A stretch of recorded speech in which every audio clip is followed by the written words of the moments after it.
gitna ng tensyon sa South China Sea, iginiit ni Pangulong Bongbong Marcos na hindi naghahamon ng giyera ang Pilipinas. Sinabi yan ng Pangulo sa isang pulong sa mga sundalo sa Mawab, Davao de Oro. Ayon kay PBBM, defensive lang ang posisyon ng bansa. Anya, kung nagawa ng ating militar na depensahan ng bansa laban sa mga panloob na banta, tiwala ang Pangulo na magagawa rin ito ng mga sundalo sa external threats. Inihayag yan ng Pangulo sa gitna ng akusasyon ng China na Pilipinas ang naghahamon at pasimuno ng gulo. Nito ngang Martes, sinabi ng Chinese media na sinira umano ng mga tauhan ng Philippine Navy ang fishing nets o lambat ng mga mangingisdang Chinese sa Ayungin Shoal.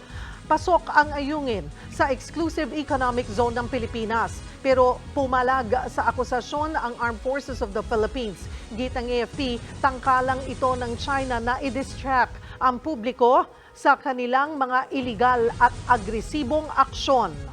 Mga kapatid, Cheryl Cosim po, huwag maging huli at maging una sa lahat sa balitaan.